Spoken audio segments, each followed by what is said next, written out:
what you mean. I mean, that whole phenomenon. I mean, I hate the fact they call it AI for one thing, because it fucking isn't, right? Right. It's Plus, not AI is good intelligence. You know, it's not making decisions or anything like that. It's just a plagiarism machine. That's all it is. You know. Oh yeah, completely. I mean, there's a difference between like the AI that we're used to and like the AI that's happening now. I mean, right? It's not Skynet. That's good AI. This is not Skynet, you know, we're not in like a ghost in the shell situation here.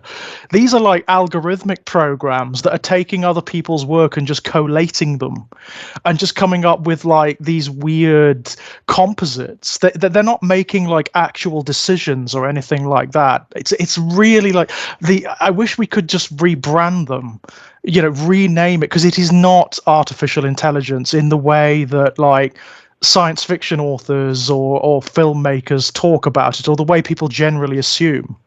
What would you call it if you could name it anything? Oh my god, what would a good name for it be? I don't know. It's more of like a processor, isn't it? It's like an algorithmic processor than an AI.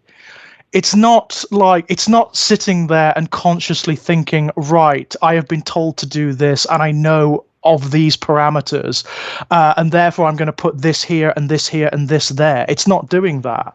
It's like a derivative of marketing tools, if anything. I think I would call it X. That's a great name. Yeah, bloody hell, man. You know, I thought that, I sincerely, when I saw that, I thought it was somebody taking the piss. I thought it was a parody. I didn't think it was real. Same. I think everybody thought that, because why would you do that? Why in the hell would you do that? Why would anyone who, like, I mean, this is like the dude bro, tech bro guy who everyone hails, well, certain people hail as like this incredible futurist who's really tapped into like the digital age and whatnot. Well, I'm really sorry. Anyone who's even passingly familiar with the internet and the way companies operate on the internet just wouldn't use an X in any kind of branding at all, because of all of the association with it, you know? And the fact that there are so many companies that use the X branding, it's like you're killing your own search engine value here. Nobody's going to find what you're advertising. And it's so indistinct as well. It's so indistinct. And not to mention that I think they changed it now, but they did have the X logo at the top left. I don't know how many times I tried to click on that to close my tab. Yes, yeah. I never thought of that. I never thought of that, but yeah. Oh my god, I never thought of that, but yes, it's the classic Windows icon you used to close things, right? Yeah. Oh my god. We're dealing with a genius, folks. I can't. I you know, for me, it's so stupid that I can't quite pass it.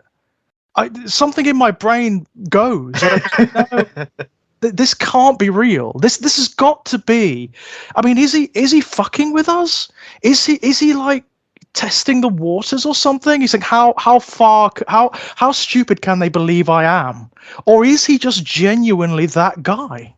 I feel like with him, he's genuinely that stupid. Oh. But when he gets called out enough on being that stupid, he tries to play it off like, haha, I was just pranking you. Oh, I'm playing 4-dimensional chess here. Oh, you fell for my ruse, as it were. Yeah, I think you're right. I think that's it. I think, the real geniuses are those who are in his PR outfit, right? The people who have managed to put out there that he is somehow this incredible genius and a futurist and whatnot, because he is dumb, right? He is dumb as a bag of spanners. He's like, just like beyond anything I can really articulate in terms of his incapacity. Wow. I didn't mean to start this conversation like this, but No, it's okay for those listening who didn't get to listen to the conversation we had before we were recording. This all began due to a time zone confusion. Yeah, which again, those of you who've listened to the Mark Allen Gunnels chat will probably be familiar with the exact situation. So I'm still pissed, so I'm going to get into this. We agreed at 12 p.m. GMT. When I Google what time is it in Central Time at 12 p.m. GMT, it specifically Google tells me 7 a.m. Central Time. Yeah. And we agreed that maybe this is why you don't rely on AI, because when I woke up at like 20 till 7, you have been waiting since 6 a.m. my time, and that's really confusing to me. But as we've talked, Mill, I've come up with a different idea, possibly. Could it be that every clock in your house is wrong? It This has happened twice to you now. Is my little place stuck in a weird kind of time warp thing, do you think? Is it like a Mandela effect thing? It might be. Well, you might not even be on GMT time. You might just be wrong. Oh my god! If it is that, then like every clock in this place is. Oh wow, yeah. I still like the idea that like my little place is in a time warp. So if I go out of my gate, maybe when I emerge, I'll be like an hour later. Yeah, that'd be cool. I'll tell you. A while back, my whole family went back to Indiana, which is where I'm from, and my blood family's from, because my stepdaughter was doing like a baton twirling competition. It was like nationals basically. And we were staying in a town called South Bend, and my family lives in a town called Lake Station. Yeah, and both of those towns on Indiana. But they are on different time zones. They have an hour's difference of a time zone, and it's about an hour's drive to each town. So when I was in South Bend, each day I would go and visit my parents, and it was the most confusing week of my life because I never knew what time I was leaving any place, what time I was arriving any place. I was a victim to whatever time it happened to be when I showed up at a town. That is brilliant. I love it. I absolutely love it. I mean, obviously, the UK isn't big enough to sort of have that situation going on. But I love it. I love the fact that within that distance, you've got different time zones going on. That is fantastic. I agree. I think it is too, especially since I grew up in Indiana, and I had no idea until we went back for this visit that Indiana had multiple time zones. I just never left my hometown when I was a kid. I didn't know this. I love that so much. That would if I knew that as a kid where I lived, I'd be like freaking out. It would mess with my head completely. It messes with my head now. Because you're thinking like, oh man, what's happening in the town overall? Well, it's 1 hour ahead. What have they witnessed that I haven't witnessed yet? That's only to come. Yeah. That is freaky. I mean, there are potential like science fiction horror stories to be written from that concept. I love it to bits. Oh man. But yeah, it's a little freaky. It's a little freaky.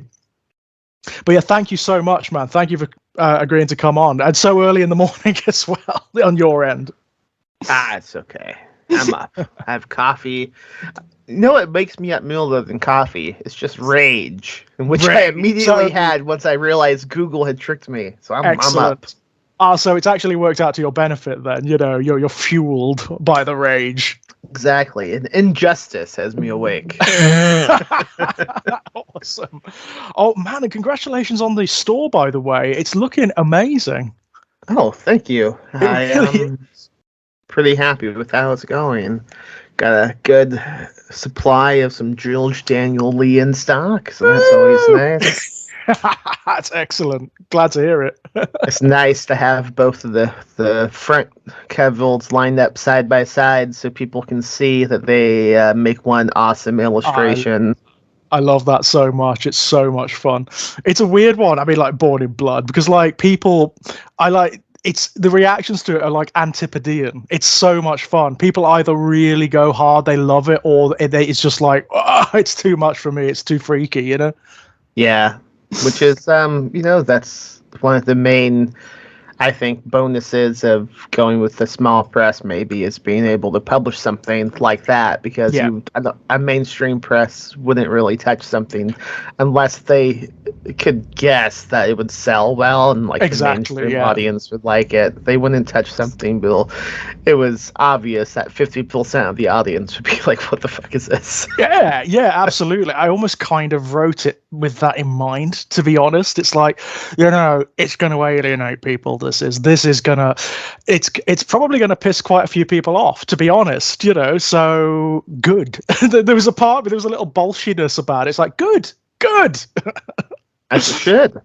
And but I've actually really loved reading both reactions. I've loved reading both of them because like the reasons people have given for like being pissed off with it or not enjoying it have been the reasons I intended. So it's been like, yeah, excellent. Mission Excellent. accomplished. I think there was this was actually a really positive review. It was for the Ginger Nuts of Horror. The reviewer said something along the lines of Orwell said that prose should be as clear as like polished glass, and George Daniel Lee throws a brick through that window and runs away shrieking "Piss off, Grandad," which I was like, yeah, that's grand. That is such a good description of the attitude with which it was written. What a uniquely British review that is. Oh my god, yeah. I was wondering where they were going because it was it was a very elaborate description, and I was like, where on earth is this going? Is pissed off granddad like a common expression in the It's UK? kind of like like an intergenerational thing, It's almost like it's describing like the vast generational gulfs that currently exist in the UK and have probably Yeah. always existed, let's be honest, but which have been like because of recent circumstances and political things that have gone on, stuff like Brexit and whatnot. There's now this thing in the UK where those generational gaps have become abysses.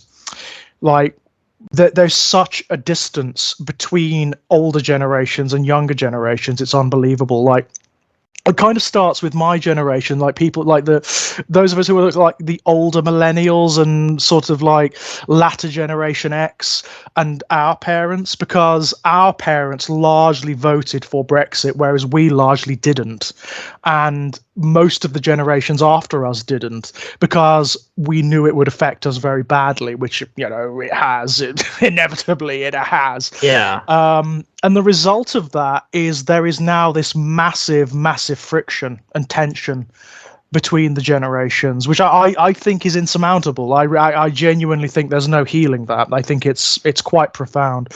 It's funny. I was gonna say that the same thing happened with the U.S. with Trump, but there's a lot of young people who voted for him and still support him. So I guess it's not quite the same.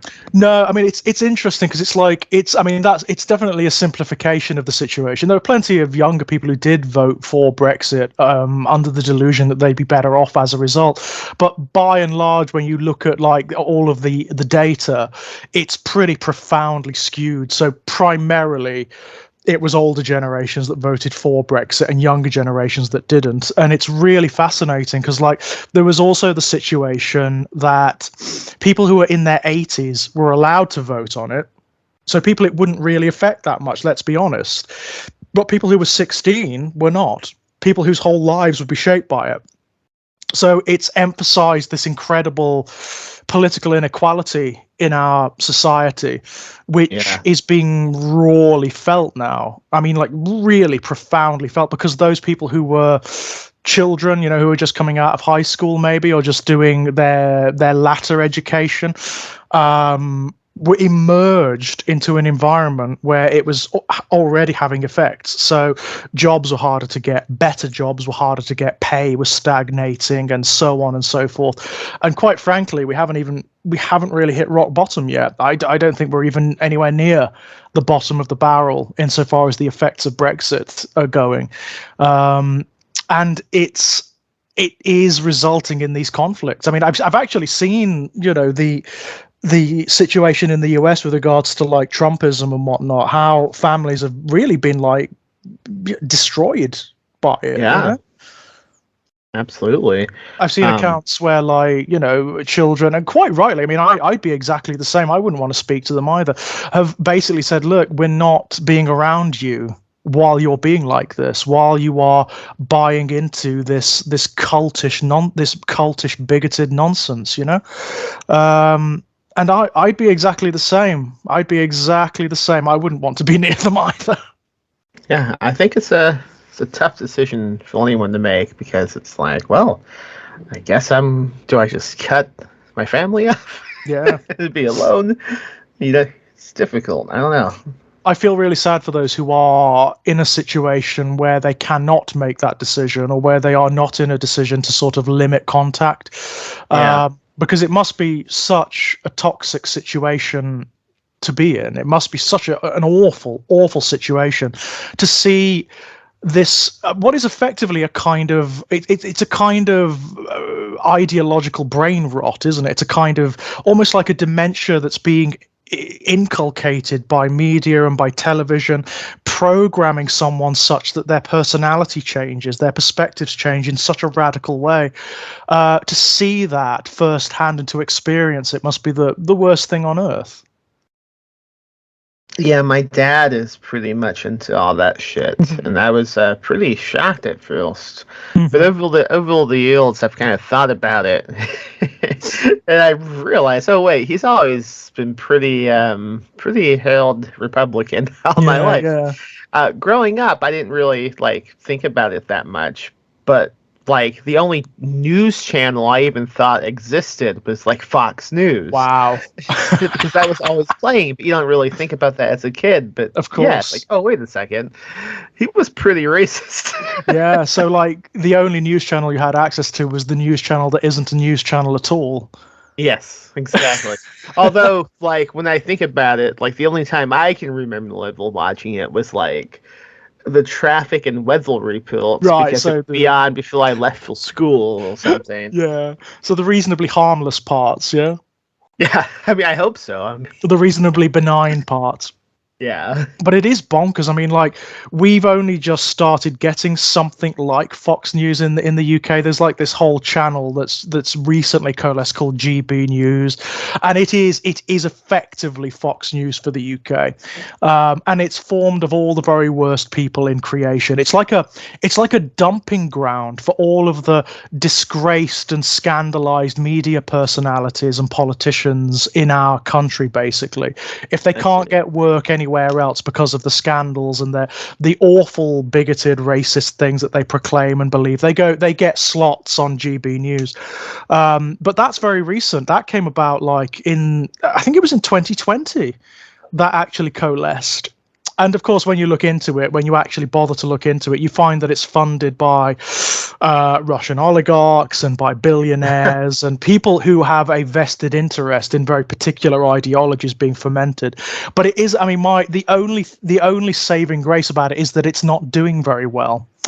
Yeah. Were it not propped up by the billionaires and by the oligarchs and whatnot, it would have collapsed within a month of it going on air. Because it's just nonsense. I mean, it is they proclaim that, oh, we're presenting an alternative perspective that you can't air on they use that awful term woke, on the BBC and whatnot. And actually all they do is promote bullshit. Paranoid right-wing conspiracy garbage and nonsense is what they promote. And people generally understand that, it seems. They're a joke. They're an absolute joke. We have this thing in the UK. It's the children's BBC channel, and it's called CBeebies. And people call GB News GBeebies because they say it's for political infants, I mean, I was laughing, but I had my microphone muted. Yeah, that's. I was too slow to unmute it. But yeah. No problem. No problem. But I mean, the only thing, I mean, it's great that people are laughing at it, but as Fox News has demonstrated, it's actually really dangerous. Oh yeah, it can divide the country. Yeah, I mean, like Trump. There's no doubting that politically Trump would not have happened without Fox News, right? He just wouldn't have Yeah, been an entity. Yeah. I think it's a combo of Fox News and honestly, Facebook and Yeah. Twitter and so forth. Without those social media platforms, I mean, he wouldn't have made it. No, that's absolutely true. I mean, that's really scary, actually. The fact that like online, where you would hope people have the curiosity to be able to read the information they have access to. So it doesn't really take much to expose the fact that Trump is a grifting, lying fraud, right, and has been his entire life. It really doesn't take much. It's a Google search away. You can find the lists of bankruptcies and like the dummy companies that he set up, the people that he hasn't paid, and the endless lists of scandals and lawsuits that he trails behind him, the bankruptcies. It's really easy to find. It's really damn easy to find. Just as Oh, it's yeah. easy to find like the people who fund him, the people who are behind him, who want him to be in power and whatnot. It's Yeah. so easy to find. It's funny. My mom used to be a gambling addict, and I'm in Right. Indiana. And in Indiana, we have gambling boats, so they have to go like on the lake with the boat to gamble. And Right. the place she would go to all the time was called the Majestic. The And Majestic, right. yeah, the Majestic. So in the early 2000s, we had two boats Mhm. side by side. One was the Majestic, and one was the Trump. Oh, And he it named it wasn't after all himself. it wasn't always Trump, but then he came to this small town in Indiana, this town that's, I mean, the majority of the population are Black Americans, and he did this huge thing. Now, I don't have the documents in front of me, so I'm only Uh-huh. paraphrasing, but basically, he brought in a second boat, named it the Trump, and he was able to get all these tax breaks and get all this funding because he made these promises Uh-huh. that all the staff would be POC and he would be doing all these great things for the Yeah. African Americans who lived in town, and then failed to deliver any of these promises. Within a couple of years, he filed for bankruptcy with this company and just Hmm. left everybody, abandoned them all, and like it was like what he basically screwed the entire town. Yep. So I'm not surprised. I was not surprised when he turned out to be like that with every business venture.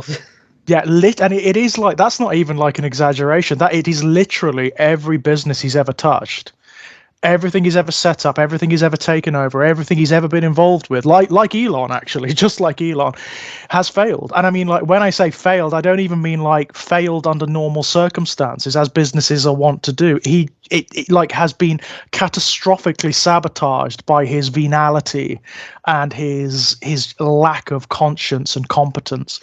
It's amazing to think, and yet he somehow manages to con a huge swathes of working class people that he would not stop to piss on if there were a fire, to vote for him, to support him. I am so made that I can't comprehend that. I can't comprehend how anyone from a working class background can think that someone like Trump, born to absolute privilege, has never had to worry about anything in his entire life, for whom like playing with people's lives, with their livelihoods and whatnot, is a game. It's just a game. It doesn't matter if he fucks over hundreds of people. Doesn't matter. To him, it will never make a dent. It will never make any difference whatsoever. How they can think he understands them or represents them or has any comprehension of their lived experience, I can't even, I just can't even. Yeah, I mean, I don't know. It's crazy because I mean, if they would just do any research into his history, they would know. But like those fucking speeches, man, he would say things that no one else had ever said, and they were into it. He was admitting to things like, "You guys have been fucked over for all this time, and I'm here to fix things." Mm-hmm. Because a lot of working class people, they have been screwed over. They have been fucked over, but I mean, the especially irony, due to like politics and government, right? and That's he was absolutely true. promising something that he was just fucking Yeah, around with, but they bought into it they because bought it. Yeah. What And else? it's like, At a certain point, I mean, when you're living paycheck to paycheck and you can't yep. make ends meet, you get desperate. Yeah, that's it. I think that's it. People have been so ground down, right, by so many administrations. And don't get me wrong, I have very little time for the Democrats either, to be perfectly honest, in their current form. Kind of in the same way that I have very little time for a lot of the parties here in the UK at the moment. But Yeah. my God, the sheer, it's not just the lie of that, but it's the fact that it's because of people like Trump that the working classes have been ground down and abused over so many generations and whatnot. It's because of people like him and because of the systems they sort of parasitically leech off of.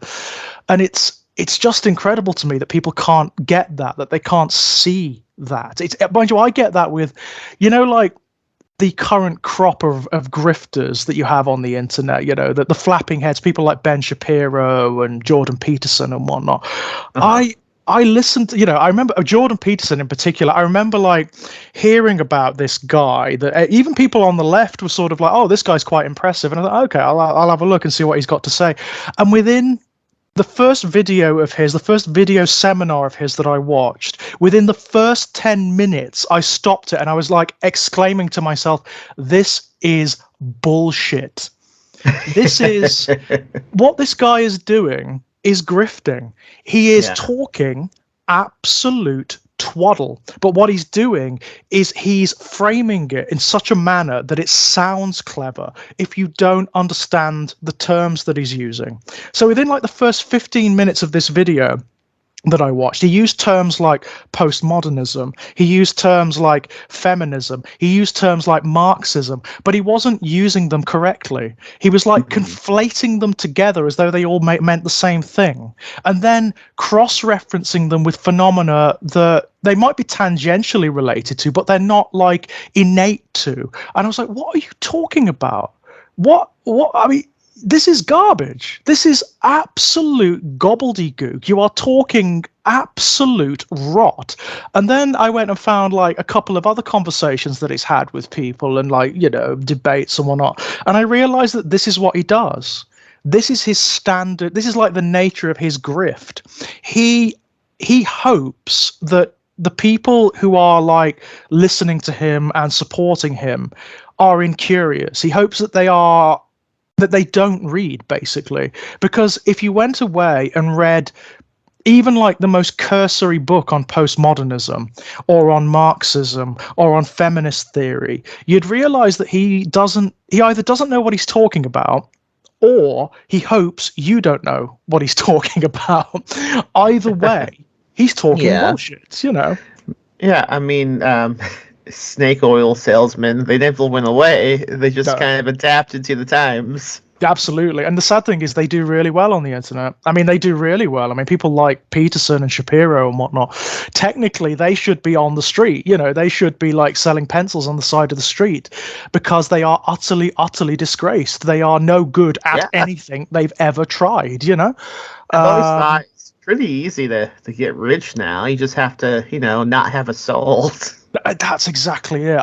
You are so right. I mean, I was talking to a friend of mine, a chap named Jack Graham. We do a regular series on this channel actually called Hannibal Digested, and what we do is we take each of the episodes of Brian Fuller's Hannibal, and we do two of them per episode. We sort of dive deep into them and look at like the artistry and the symbolism of them and all that gubbins, And he's brilliant. He's a Marxist scholar, and I remember saying to him, like, if I had no morals whatsoever, if I had no scruples at all, I know exactly what I'd do. I know exactly what I'd do. I would start like maybe a new channel, a new podcast, and it would be called The Reformed Leftist or something like that. And the way it would work, it would start off really subtle. It would be along the lines of, well, I've been a part of the left my entire life, but from the inside, I'm starting to see these issues and these problems, and I would start that way, and I would gradually escalate the extremity of it, until we'd be getting into things like the support of Trump and the Republicans and like climate denialism and all of that kind, all of the standard paranoias. That's how I do it. if I've had no morals whatsoever, if I didn't care about truth or about like pumping poison into culture and into politics, if all I wanted was an audience, a platform, and money, that's what I do. And I guarantee you, within a year, I'd be doing quite well, I think. You would be going on fucking the Joe Rogan podcast, Yes, man. that's it, right? That's it. Yes. Going on Joe Rogan, being invited to like, seminars and things, being banned from universities and using that as a platform to sort of talk about, oh, I'm being censored from my platform where I have millions of viewers. The annoying thing with that is some pretty good Joe Rogan episodes too. It's too bad he's such a shithead. Like, have you ever watched the episode with Chuck Palahniuk? Great episode, great conversation. Great conversation, but it's like you can't talk about that because then it's like, oh, you listen to Joe Rogan? Well, sometimes, depending on the guest. It depends on the guest. I mean, really, the only reason to listen to the podcast is for the guests, isn't it? To be honest, at this point, it's just for the guests. But Chuck Palahniuk, man, I would listen. I haven't listened to that one, but I will. It's the best interview I've ever seen of him. It's really good.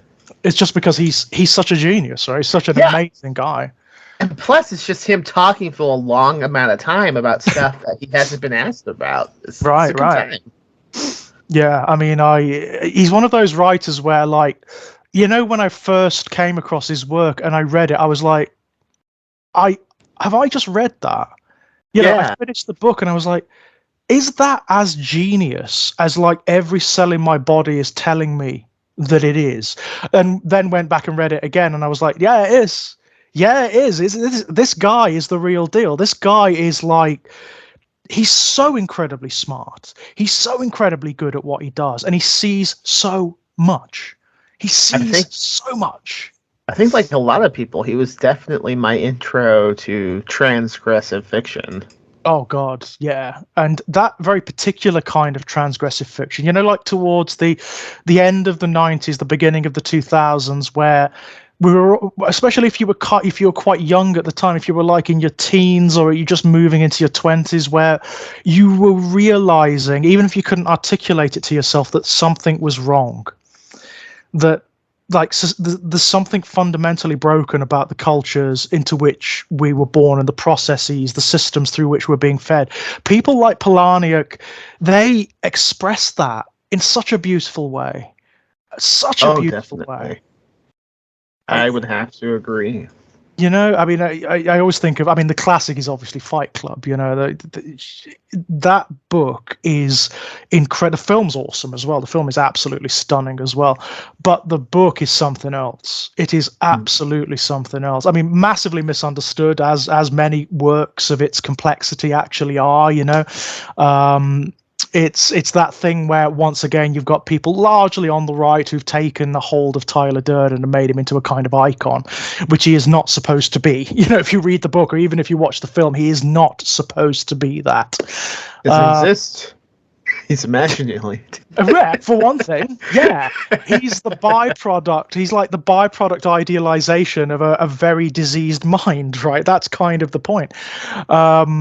But even so, I think that book and that film they are stunning. It's funny. Required. Do you know Jason Pilgin, aka David Wong, who wrote John Dies at the End? Oh my, yes.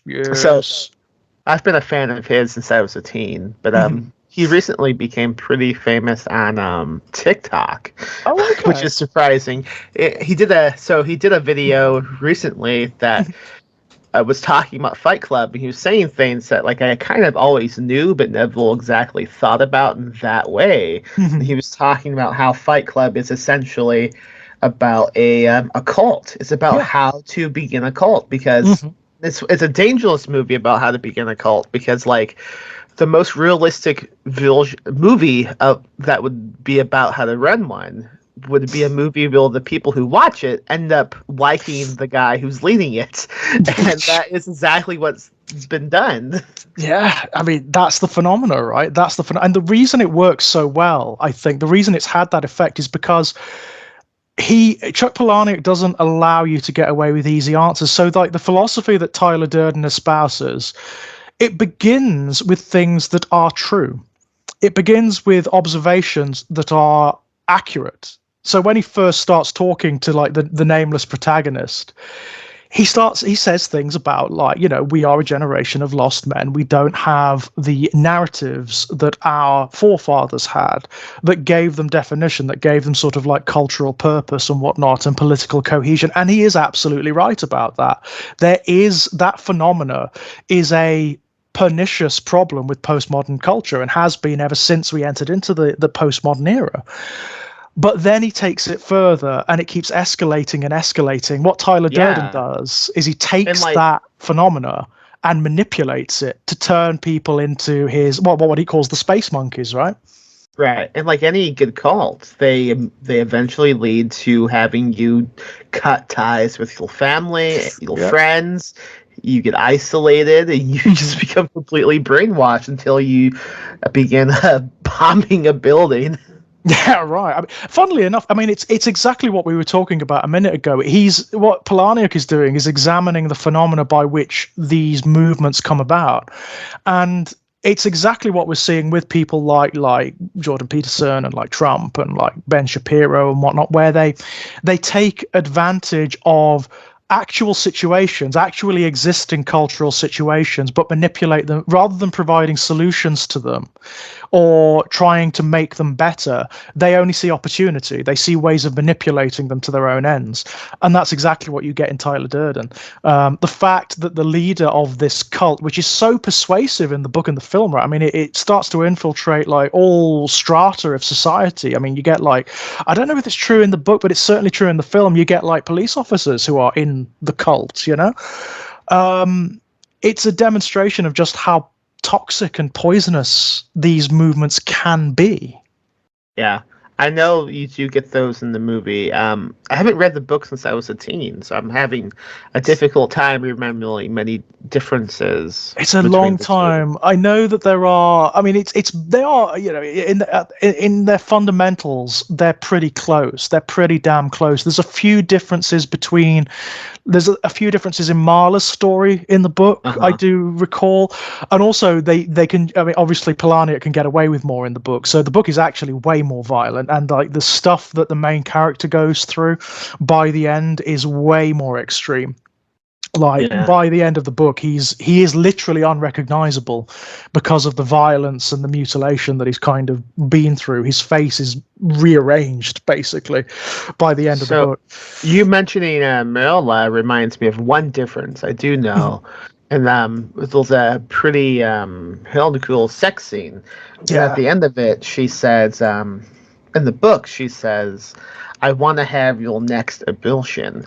Yeah. And Fox, they said, "Absolutely no way can you say this in the movie. That is the most insane, violent thing anyone could say. You have to change it." So Chuck Palahniuk, he came up with a new line, and that was, "I haven't been fucked like that since grade school," which to me is way worse. That's the line that made it. That's okay, right? Yeah. That's all right, but you can't talk about abortions. Yeah. I mean, it's like, what? This film that is like so extreme and says such extreme things. Yeah, but you can't mention abortion. I mean, I can't help but think that. Sorry, go on. Phil, I do think when the studio saw the new line, they were like, "Okay, let's go back to the other one." But by that, it was too late. Too late, yeah.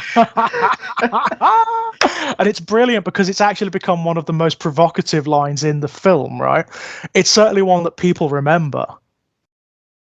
So it's like, yeah, well done with that one. You failed completely. Yeah, I love it. It's a great line. It is. I haven't seen it for such a long time, actually. There was a period when I watched it a lot, when it was like one of those texts that I went back to again and again and again. Same. I think it works on so many levels, though, doesn't it? Like certainly the film plays it beautifully. The whole, if you haven't read the book before and you don't know what the big twist is, there's so many clues. there are so many clues. The film almost outright tells you, and you just don't realize that it outright tells you. There's all that stuff about, like, when they first meet, quote unquote, on the plane. Uh-huh. And Edward Norton's character says to Tyler, "Oh, we have the exact same briefcase." And if you look, it is like it's not just the same make of briefcase; it is the same briefcase. Right. So it's like, well, yeah. It's funny, like, once you do see it, then you watch it a bunch of more times after, just like realizing how unsettled the whole thing is. Yeah. It's like they'll pretty much screaming the twist. It's so good. It's so well done. And if you don't know coming to it, it's one of those wonderful twists where once you know, it doesn't, like, that's not what the whole film hinges on. So you can experience the twist and then appreciate loads of other things about the film just as a work, because it's so well done. And in fact, it warrants another viewing or a couple of other viewings, so you can see, like, the shorthand that they're using and the little visual clues that they use all the way through the film to show you that Tyler is the same guy as Edward Norton's character. Whereas, like, a lot of films that have these big twists in them, like like M. Night Shyamalan's films, they hinge exclusively on the twists, and once you know, that's it, they're done. You can't really rewatch them. They're just, because it's done. Sometimes you'll get a twist, and when you rewatch it, you begin picking away the logic of it because it doesn't build that way.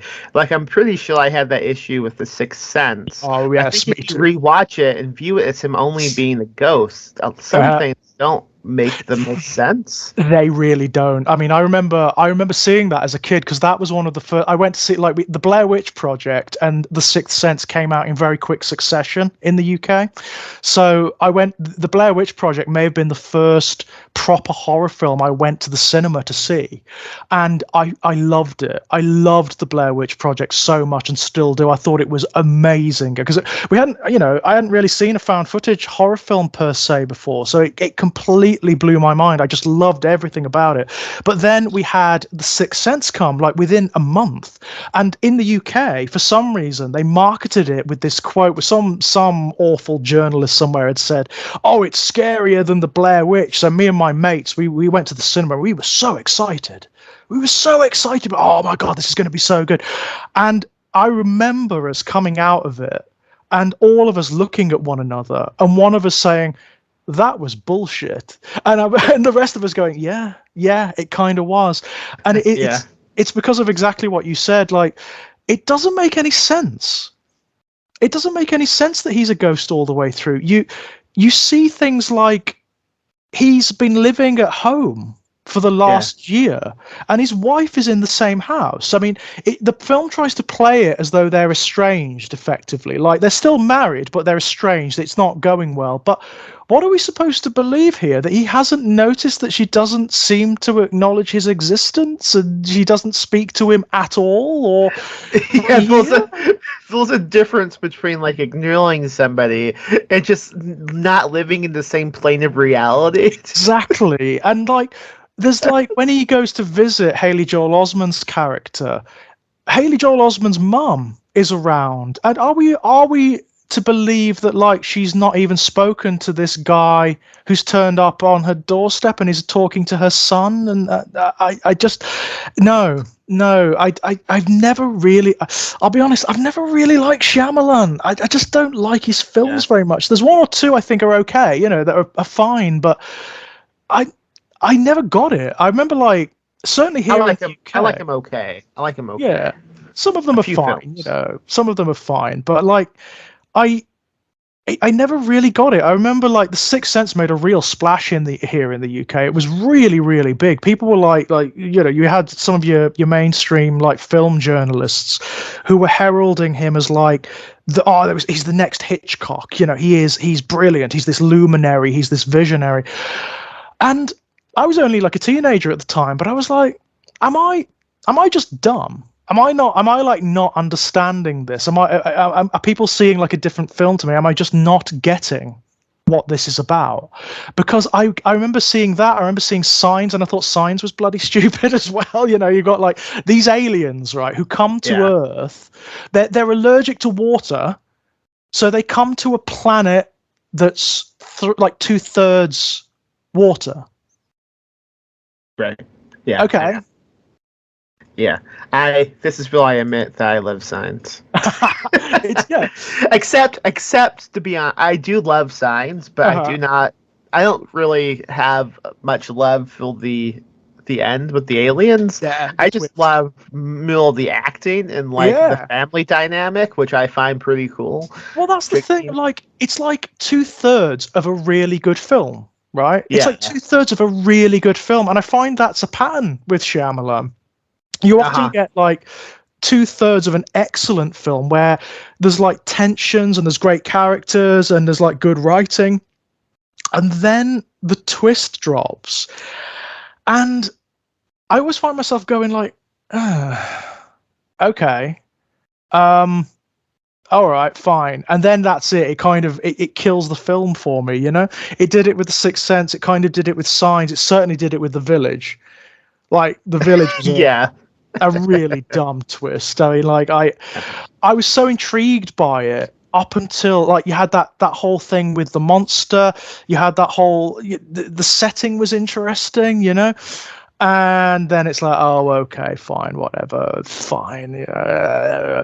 And then I'm a big fan of Unbreakable. That's a good one. Unbreakable's awesome. Now, Unbreakable, like, you know, Unbreakable demonstrates that, you know what, this guy, for all of the faults he has, when he puts his mind to it, he can make a great film. Yeah. Like a standout, amazing film with a great twist, amazing cast, and like the direction is gorgeous. It's just a great film. He's great at directing, absolutely. Yeah, maybe he needs a co-writer. I think, you know what, I think you're absolutely right. I think what happens is it's his ego, isn't it? His ego gets in the way. Whenever he's in charge of a project and there's not someone around sort of like reining him in, telling him, don't do that. Let's not do that. You get Lady in the Water, which is like one of the worst films I've ever seen. Like, bar I blocked it from memory. I still don't. I've watched it a couple of times and I still don't understand it. I still don't like. I don't get what he's going for. I understand certain parts of it, like the ego stuff where he's actually cast himself as the hero writer, and there's the bit where the film critic gets savaged by the hedge monster and whatnot. I'm like, okay, man, this is your ego on screen, isn't it? This is like you without any filter on screen, basically. But wow. And then, of course, you get stuff like The Happening, which is, well, it's less said about The Happening, probably the best. The only thing I would say for The Happening is it's so awful. It's really funny. It's really funny. Like there are no amount of knitted jackets that are going to make Marky Mark into a credible academic. You know, it's just not going to work, man. Put him in front of explosions or something. Have him like, you know, in The Departed where he's a cop and he's got loads of action scenes and whatnot. Do that. But don't try to sell him as an academic because it ain't going to work. It's like, and then the twist in that one, wow. I don't even. I saw that in the theaters, and that's it. What's the twist? Oh, the twist. You know how you've got this phenomena where people are like spontaneously committing suicide, basically. It's the plants. Is that the twist? It's the plants. Oh, okay. I was thinking that was known from the beginning, but like I said, it's been a while. When did that even come out? Jesus Christ. Yeah, it's a while back. But yeah, it's the plants.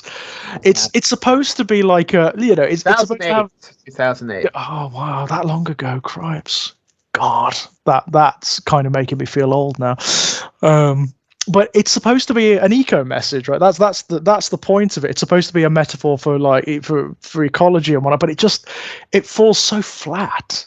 It falls so flat. It just doesn't work, and it's silly as well. I mean, you've got lots of sequences. You know when Marky Mark first realizes that that's what's happening, and you get all of these silly sequences where he's like, it's close-ups of him staring ominously flowers and plants and trees and whatnot, and you're like, this, I can see what you're trying to do, man, but this is not scary. This is not working. You are never going to make a house plant into an object of horror, all right?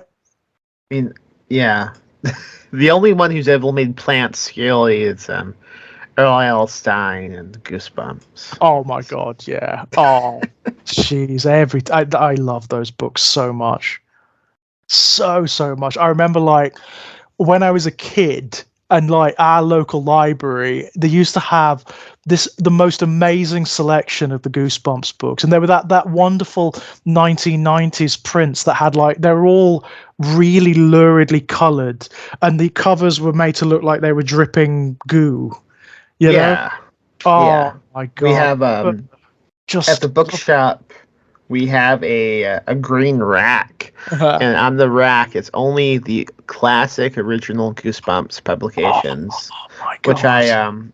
I sell them for like $5 each. But basically, I just scan eBay constantly because people will sell like big cases of like the old Goosebumps books. Wow. So I just buy them in bulk, Yeah. and I just sell them like for $5, and people love them.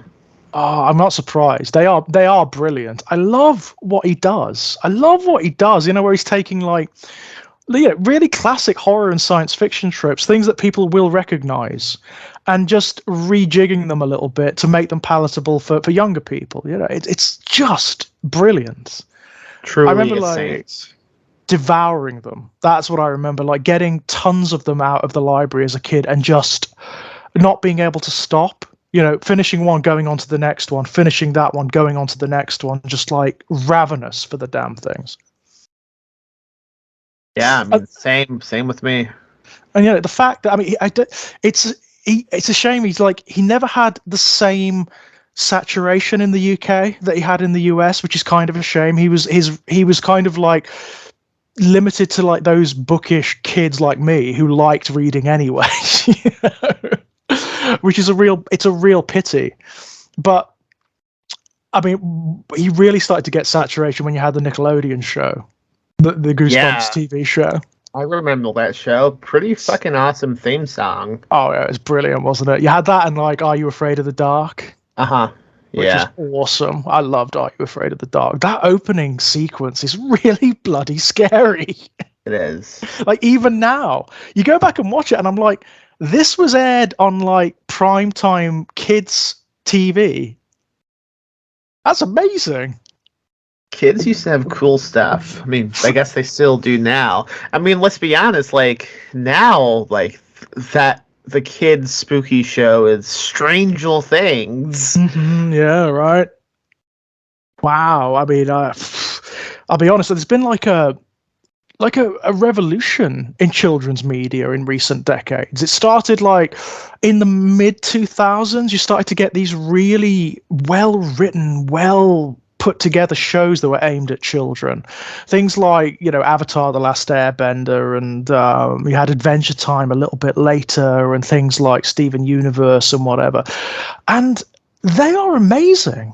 You know, I remember like going and watching these things out of curiosity and realizing that these are some of the best written children's shows I've ever come across. They're so unpatronizing. They're so clever and complex, and they're dealing with really profound issues, but in a very clever, palatable way for children.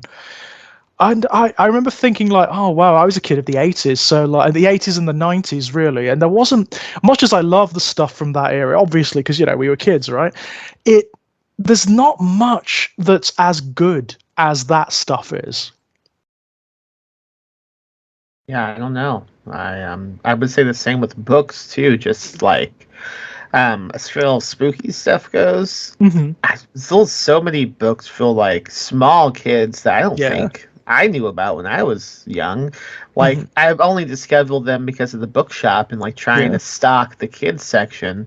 Right. But like just for teeny tiny little kids, we have books like Gustavo the Shy Ghost. I mean, it's really awesome, like spooky picture books now for kids that they just really blow my mind that they exist. It's brilliant, isn't it? It is a wonderful, wonderful situation to be in. I mean, my friend Lex Jones, who's another horror writer, he wrote a children's book, which is it's a children's Lovecraft book. So it's a Lovecraftian story that has like illustrations, and there's like a cute Cthulhu in it and everything, and it's really, really good. It's like Yeah. aimed at really young children. Uh-huh. But it does have like all of the elements that are in a Lovecraftian horror story. They're just rejigged to make them palatable, and it's great. It's a really Yeah. clever way of introducing kids to that stuff and making it,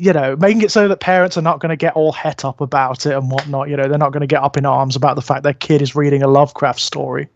Yeah, we've stocked a bunch of kid books that are just retelling classical stuff, like there's a Dracula one, a Frankenstein one.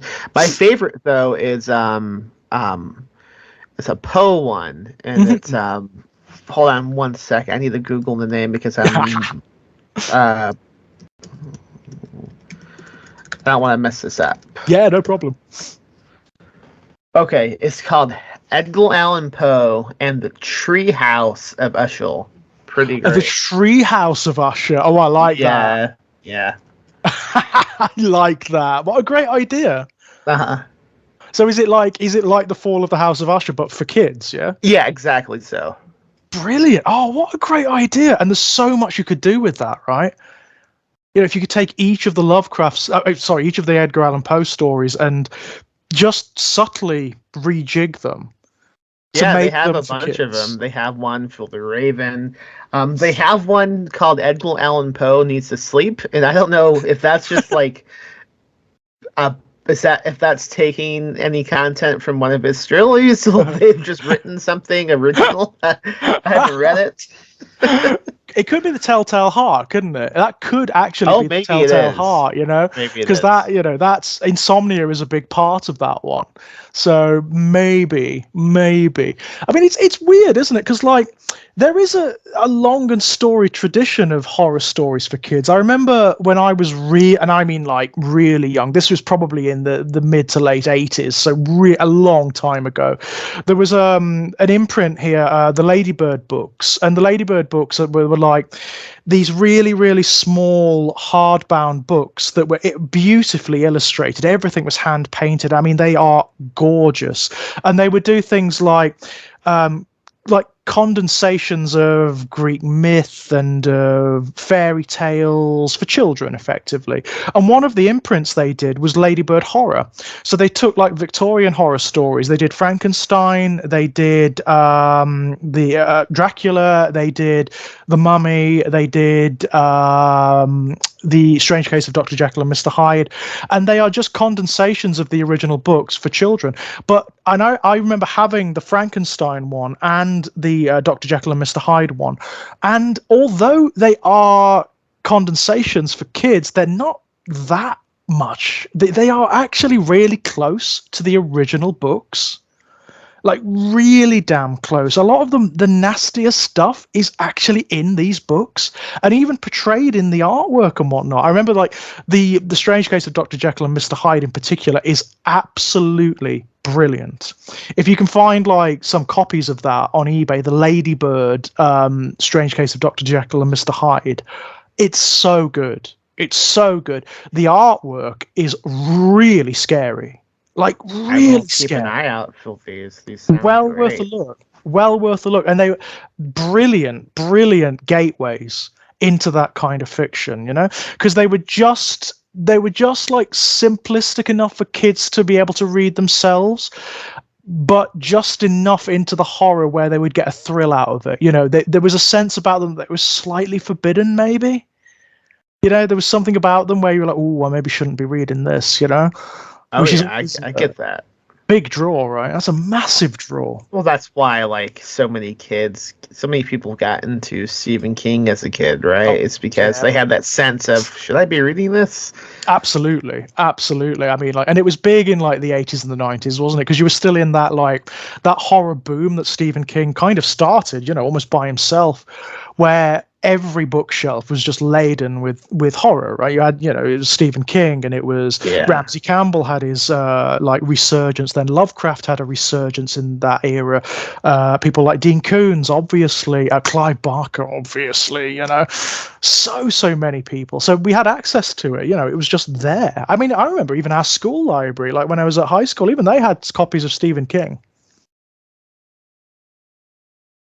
You would sometimes be asked, you would be asked, are you sure you can be reading this? And you're like, it's fine. It's fine. Yeah. I think for me, it was just my mom had Stephen King. So we just had those books all around the house. So it was pretty easy just to read any of them that I wanted to. Same here. Same here. I mean, my mom is like probably one of the biggest Stephen King fans I've ever met in my life. She would go nuts if she could like speak to him or something like that. She would go absolutely insane. She's got so many like special editions of his books and whatnot. And it's exactly the same. Like she would tell, I mean, we would talk about the books we were reading when I was kids. That was one of the things we used to do. We'd go to the library, we'd get out tons of different books and we'd tell one another about them. And that's kind of how I started reading her horror books. She would tell me about things like, I remember her describing to me The Mist, Stephen King's The Mist, and thinking, oh my God, that sounds amazing. And that may have actually been one of the first proper horror stories I ever read. Wow. I think mine, at least with Stephen King, was probably The Body in different seasons because of Stand By Me. I had seen the movie and someone told me it was also a book, so I sought it out. God, that's such a good one to start with as well. What a story. Yeah, I remember not completely loving it as a kid, but eventually I grew to love it. I think I was a little confused by in the novella, there's a long section where we just read like sections of a story the one kid's writing. Yes. And I think I was thrown off a bit. Like, well, what is this? This isn't in the movie. Sort of like story within a story thing. Yeah.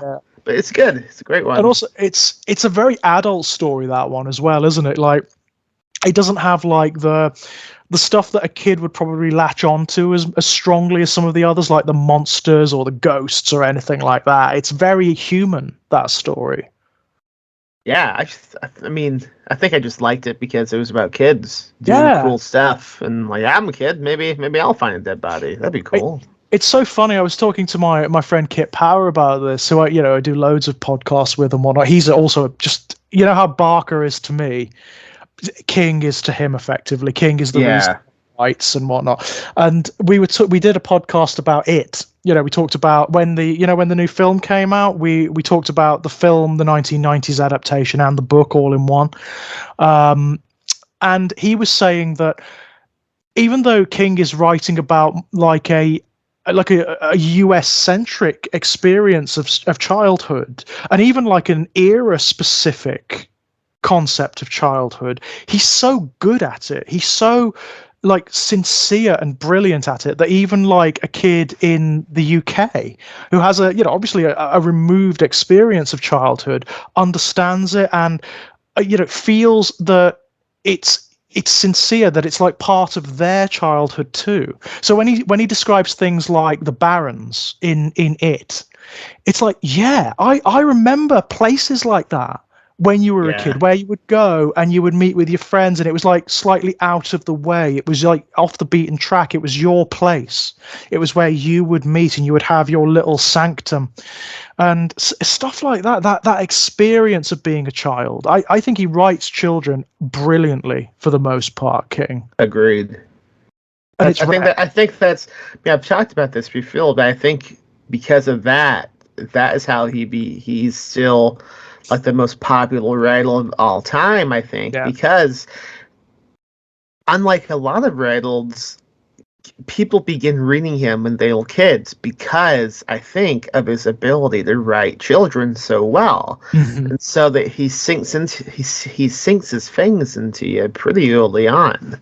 Yeah, and that's it, right? You're done. I mean, it's weird. If you're a kid of like the 80s or the 90s, you almost couldn't avoid it. He was so like everywhere, wasn't he? Like Stephen King was really like the Michael Jackson of literature at that point. He was everywhere. Like I mean, he not still just has that changed? I think he no, still probably is. not. He still is, isn't it? Yeah, I mean, let's be still, if you go honest. into any bookstore, even Yeah, if they don't have a little section, they will have Stephen King yeah. stocked. And it's not just like one or two examples. If you go into a bookstore, they'll have everything. They'll have Yeah. everything that's like publishable at the moment. It will be there. He's a phenomenon in and of himself, isn't he? I mean, I don't think there's probably been a writer in history as consistent as that, who has Yeah. produced so much of such quality and which has been so universally appealing to people. Right. And this, I don't think it's going to change. I mean, he's been really lucky with film adaptations throughout his whole Yeah. career. I mean, I didn't like it, but the most recent adaptation of It, the 2017 one, Oh yeah. that's the highest grossing Hulu movie of all time. I know. I was shocked by that. I mean, don't get me wrong. I mean, I liked the first one. The second one I think really dropped the ball. I think the second Yeah. one's a bit of a mess, to be honest. I think the second Well, one's I love problematic. I love the book. I just Mhm. don't think it's a book that can be made into a movie. People I keep th- trying, yeah, and the I way think the you're book is right. written, it isn't adaptable. No, You I would think you're have right. to, if you had to, I think, maybe do it like how they did it in the 90s, like as a Mhm. miniseries. But Yeah, even then, why? I mean, yeah. the plot is so well known at this point. Mhm. You can't surprise anyone unless you just completely change it up at this point. Yeah, you're right. It's become like a myth in and of itself, isn't it? You know, people who've never actually read the book or seen the films know who Pennywise is, and they know like the symbolism, the imagery they know about the clown in the storm drain and all of that stuff. They get Oh, that. yeah, the filtering cookie and so forth. Like, there's nothing new that you can do with it. No, you're And right. You're right. And it's a shame because like there are things in the new film I like. There are things I like in it. Like I think like most of the child actors are great. They're really, really good. But when it hits, it's the same problem in the book, funnily enough. It's when you get the adults turning up. The adult characters are just not as interesting as the kids. agreed. Yeah, if only it stayed with the kids only, maybe. Yeah, yeah, if only, right? And the film, like the films are the new film's really weird. It does that, first of all, it does that thing of splitting it in half. So you've got like the first film, which is about the kids, and that works reasonably well. And then you've got the second film, which is about the adults, and it feels like it doesn't really know what it wants to do. Yeah, it makes me wonder how I would like it if someone like edited both movies together to go the flow more like the book. It might be an improvement. That would be a really interesting way of doing. I'd love to see it. Yeah, I'd love to see it be a massive film, but I'd love to see that, to see if it fixes some of the problems that the second film has. I mean, for me, I had a real problem with it almost from the outset because like the 1990s adaptation, for all of its faults, it does one thing really quite right, which is it cuts out the Adrian Mellon thing. You know, the Yeah. assault on the gay guy at the beginning of the book, which is the thing that brings back Pennywise in the modern era. In the book, it's really horrific. I mean, it's brilliant. It's actually one of the best scenes in the book. It's really awful. I mean, it's just hideous. It's so It's a brilliant great done. scene. Yeah. The film the second film starts with that. It starts with that sequence, and it's brutal, and it's actually really well done. It's very unpleasant and it's really nasty. And when I remember going to see it at the cinema, and I was sitting there thinking, oh wow, is this how the film is going to be? Are they going to change the tone up? Are they going to make this like way more adult and dark and unpleasant? And then in the next sequence, and in fact every sequence following, almost all of the horror is undercut by these really terrible jokes and like visual gags and punchlines. And my problem with it was, look, if you're going to do the Adrian Mellon thing, you need to make it pay. You need to make it work. It needs to be in context with the rest of the film. But this is giving me tonal whiplash. You can't move from something as awful as the Adrian Mellon sequence and then into like, oh, silly horror comedy gags. You know, that undercuts it completely. Yeah, it shows that the filmmaker doesn't understand the book. Yeah. I think you're probably right there. I think you've got, it just doesn't, tonally for me, it doesn't work. It doesn't work. I think they should have stuck with the tone they hit in the Adrian Mellon sequence, where it's like pure, brutal, bloody adult horror, and it's things that adults are scared of. And it just didn't work for me. I'd have been happy if they'd done what the 1990s film did and just not did it, just cut it out, to be honest. Right. Yeah, if you can't commit, don't even tease us. Exactly, don't do it. And there was also that weird thing, the queer baiting thing that they had going on in it, where you had like Richie suddenly like turning out to be gay. And I don't remember that. I only Yeah. saw the movie once, and I thought this sucks. It's really weird. It doesn't work. It doesn't work because it's clear that idea hadn't even occurred to them in the previous film. It's so clear that wasn't part of the previous film. So there's no continuity. There's no it feels like baiting, it doesn't feel sincere, and it doesn't do anything for the rest of the film. It doesn't pay off. So it felt like really pandering and really look, if you're going to do it, go for it. Yeah. Let him be gay. Let him be gay if you're going to do it. Let him be that character. But they don't. They kind of hum and ha about it, and it's like a nothing. It's something just synthetically thrown in, and I really reacted against that. I really didn't like it. If you're going to do it, go for it. Yeah, be sincere about it. Make it part of the story. Make it part of the story. Given Right. that this version of the story is set in the 1980s, right? Well, think about what was happening in the 1980s. All of the homophobic rhetoric that was in culture and society. You had the Reagan administration, you had the AIDS epidemic, all of that stuff going on that you could have woven into this story about Pennywise and about his relationship to Derry, and all that could have been so cool. You could have done so much with that and said so much about the homophobia of the era. Pennywise could have been part of that, certainly in Derry. That's the kind of negative ethos that he feeds off of, right? But they don't. It's just yes, Pennywise would have loved that shit. Right. But they don't go anywhere with it. It's really strange. And when you realize that that's kind of what they're doing, you're sort of like, what? I'm sorry, but that doesn't work. That doesn't make sense at all. And it really left me with a bit of a sour taste in my mouth, if I'm perfectly honest. When I came out of it, I felt like it was paying lip service, rather than making a sincere or genuine comment. And that's given as you well know, the explosion in queer horror lately. I don't understand why you'd be so coy about it. I don't understand why. I can't remember this at all. I mean, yeah, right. I mean that says it all, doesn't it? Really, if you can't even remember it, it can't have been that impactful. It can't have been that meaningful. It's such a weird thing, especially in context with the first film, where there's none of this. There's not even a suggestion. If they production companies or whatever read too many Rotten Tomato reviews and saw people going, what if he was gay? So they thought, oh, great idea, let's do that next time. Oh yeah, let's do that, right? It's so weird. It's the insincerity that gets me. That's what I really react against. It just doesn't feel right to me. It feels like, I don't know, it just feels like misrepresentation rather than representation, And like I said, because even when that film was being shot, you were getting this explosion in queer horror and queer sci-fi and queer fantasy. I mean, that ball is still rolling, right? There's so much of it out there now, and it's all so good. It's so good, I mean, now we've got Eric LaRocca and we've got Paula Dash, and they're awesome. Hailey Piper, these guys are awesome.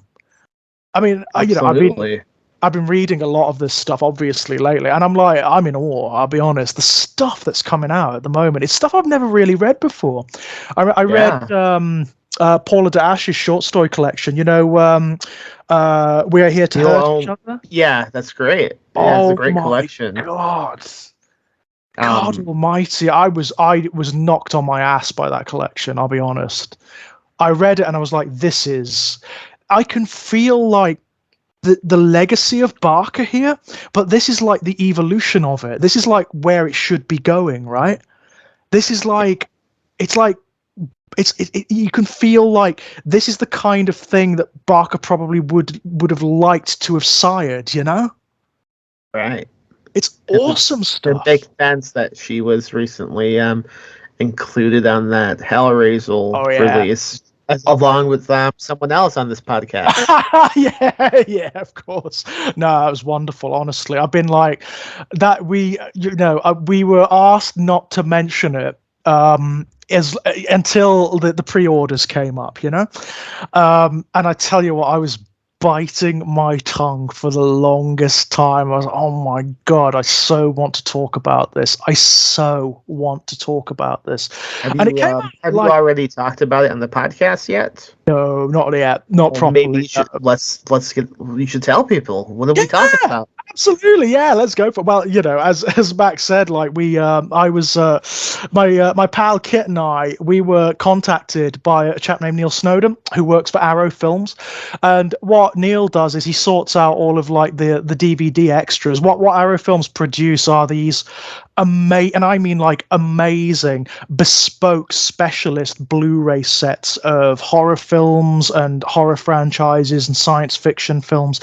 And because like DVDs and like physical media is now becoming like rarer, these are collector's items. They're very expensive, but they are the very best physical media you will ever get. They're beautiful. They come with like artwork, and they come with hundreds of hours of extras on their DVDs.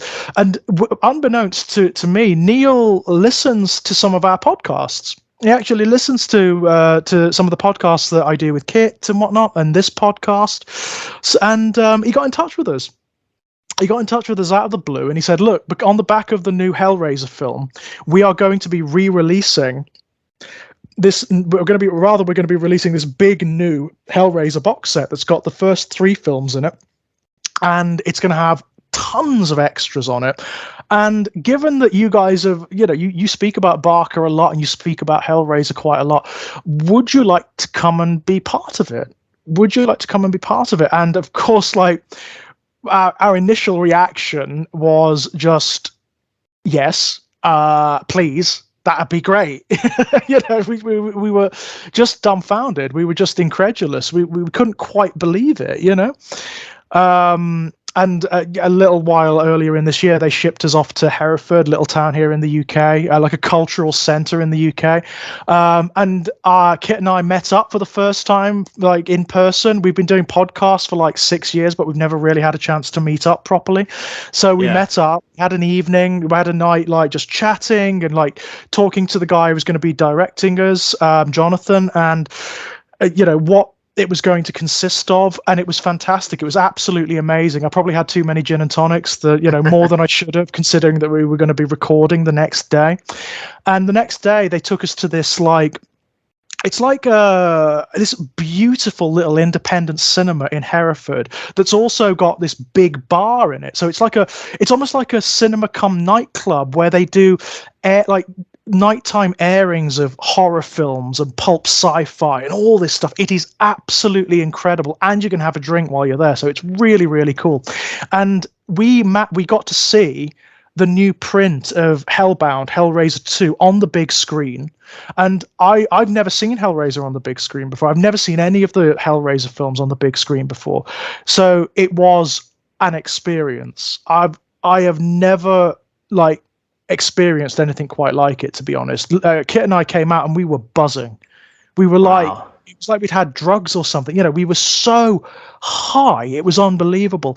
And then Jonathan set up this little recording place, like this set that was way more elaborate than anything I'd ever expected, because I thought this is going to be a DVD extra, right? So all they're really going to do, they're going to sit us maybe in they're going to sit us up at a table. There's going to be a recorder in between us, maybe a laptop or something like that, and that's going to be it. It's not going to be anything that elaborate. But no, there was proper lighting, and they mic'd us up and everything. And he spent ages setting up this set that we could sit at that looked beautiful. And the result was this conversation between Kit and I about Hellbound and about Hellraiser and about Barker and all the stuff that's influenced us, where we come from effectively. That's about an hour and a half long. And it was fantastic. The whole experience was just wonderful. I mean, Kit and I were a little bit apprehensive because, it was a different format, right? We've never done this before. We've only ever done this stuff online before, so we didn't know if it would work quite as well face to face, or with an audience like there listening to us. Yeah. But it was amazing. It actually worked really well. And when we were done, Jonathan came up to us and he said, "You know what? Normally we have to edit these things to the nth degree, but we're not going to bother with this one. It's just going to be as it is on the DVD. So you will be able to find us in fact, it's up for pre-order now, but on the Arrow Films Blu-ray special production of Hellraiser, specifically Hellraiser 2 Hellbound. Kit and I are on an extra on the DVD, which is called Hell is What They Wanted. Wow, that's really awesome, man. It feels like a dream come true for you. I'm super happy for you. That's awesome. Honestly, and to think I mean, I did not know until a little later that Eric LaRocca and Paula Dash were also on it too. They've also had a similar experience, so they're also on it. That is brilliant. To me, it's like, I don't know, it's like all of the descendants of Barker come together in one area, right? I would say so, yeah. I mean, I was blown away by looking at everyone included in this release. It's crazy. It is absolutely insane. And don't you? I mean, Neil said to us, who gathered us all together, he said to us, there's been loads of Hellraiser DVD sets down the generations, and they tend to just recycle the same material. It's the same footage from the 1980s, the original filmings. It's interviews with people who were directly involved with Hellraiser, which are all on this DVD set, by the way. So all of that stuff is there. But what they wanted was something new. They wanted to see where Hellraiser sat with in the present day horror, with present day viewers and audiences and whatnot. So that's why they got us involved. All right. How long have you been keeping this a secret? A while. They shipped us to Hereford in oh god, it was about 4 months ago. So a while. Wow. I've just been sat on it and just wanting because all the other guys I podcast with, the guy I mentioned earlier, Jack, he loves Hellbound. Hellbound is one of his favorite films. And so I've been like, oh my God, I so want to tell you. I so want to discuss this with you, but I couldn't, I just couldn't. It was one of those things. I didn't want to ruin it, I would have told everybody. Yeah, right. I am terrible at keeping secrets. Normally, so am I. I normally am, but I did manage to keep it stum I'm quite proud of myself in that regard. I'm quite proud. But it was a massive relief when I got home from work yesterday and saw that everyone else involved was tweeting about it, and it was all up over Facebook, and I was like, oh, thank God. Oh, thank God for that. I can actually start talking about it now. But it was the best experience, honestly. The whole thing was so much fun. Getting to meet Kit for the first time, and we got on like a house on fire. Kit is just a diamond. Kit is an amazing guy, brilliant writer as well. I mean, he's a lot of his work has been nominated for British Fantasy Awards and whatnot. He's a genuinely brilliant writer. But we got on like a house on fire. We just really, really connected, and that was really nice. The whole thing, we just had a blast. They put us up in this because we stayed for just one night, but they put us up in this really old hotel in the middle of Hereford. And this hotel, we were reading about the history of it. It's called the Green Dragon, and there's been an inn on that site since the 1700s. And wow, I know, right? The hotel in World War II, it was used as a bunker for American soldiers who'd come over, and there are tunnels that still go under the hotel that are designed to lead to escape routes from the town in case the town got bombed during the Blitz. I mean, how cool is that? That's pretty cool. the hotel itself is really old. Like, they've done it up a little bit, to make it livable, to make it habitable, but it's still essentially a Victorian hotel. So it doesn't have things like aircon or central heating or anything like that. It doesn't have Wi-Fi or anything like that. It's old, man. It's really old. And you won't believe this, but you know what room they put me up in? Room 217. I got there and I got my room key and I was like, no fucking way.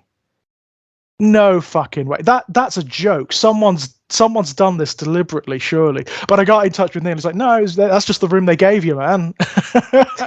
You freak. Yeah, right. That's just the room they gave you. And I was like, this is The like guy is completely disgusted.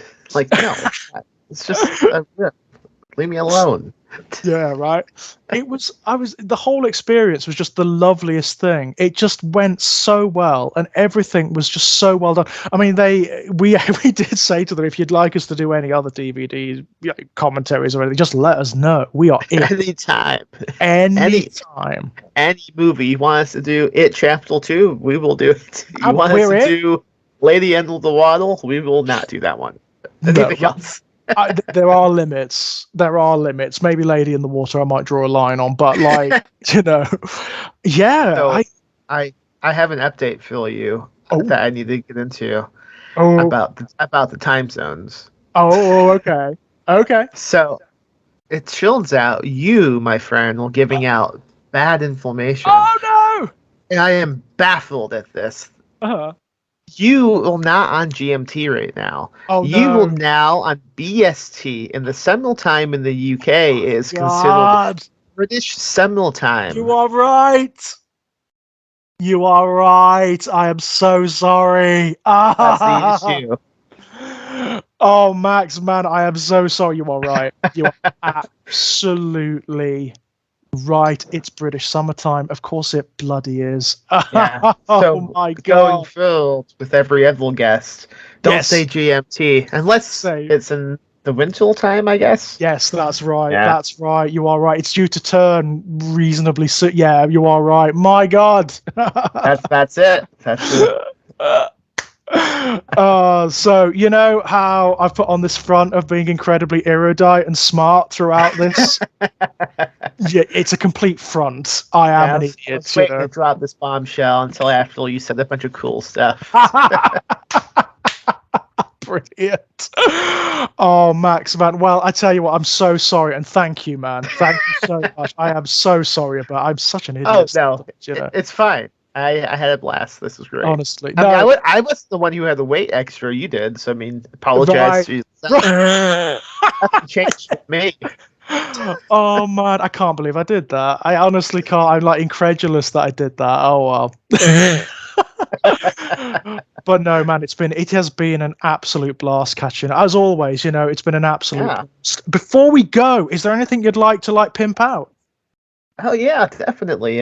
My new magazine, Ghoulish Tales, is out now. You can pick that up. Coming soon, we have through Ghoulish Books a book called "The Only Safe Place Left Is the Jilk" by Rowan Wagner. It's about an HIV positive gay man trying to find medication in the zombie apocalypse. It's pretty bleak. I loved the cover reveal. The cover thank you. So brilliant, really provocative, with the pink triangle and everything. Yeah, really good. Good stuff. Really tying into those ACT UP posters from the 1980s. The guy who did that, his name's Aiden. He's actually the author's boyfriend, and he's just. I think this is the first cover he did, but it's amazing. It's amazing. Really? God, it's so good. I might be wrong. On that, but. This is amazing. I don't know if he's done a cover before this. That is incredible. Wow. Yeah. Brilliant. That's it. Oh, okay, okay, no problem. Any other info, people can go to theGhoulishBooks.com and find out more about us. You can go to fuckmaxbooth.com to find out some info. It's a great website. That's a good one. I like that. Yeah. People are going to remember that one. Links to all of this below, by the way, guys. So if you do want to visit any of these, down below, yeah. As for myself, same as usual. You can find me knocking about here on the Exaggerated Elegy channel. You can also find me over at Our Lives in Horror, which this video is also going to be up on. In terms of my published work, you can find links to it over at strangeplaygrounds.com, including the Born in Blood volumes, which Max was so kind to publish through his Perpetual Motion Machine publications, which is now Ghoulish, of course. Oh, and also, obviously, if you go to the Arrow Films website, which I will also leave links to below, you can pre-order the aforementioned Hellraiser set, which myself and loads of other lovely people feature on. And if you fancy chatting, you can currently come and chat to me over on Twitter at Enigmatic Elegy. I don't know how long that's going to last, so we'll see about that one. Yeah, I've just stopped promoting my social media accounts because nothing's filming it anymore. Yeah, right. It's you know, who knows, right? I'm not going to call it X, by the way, guys. It's Twitter, all right. Thank you so much, Max, man. That was an absolute blast. Loved it. Yeah, thank you. No problem at all. And until next time, guys. Bye bye.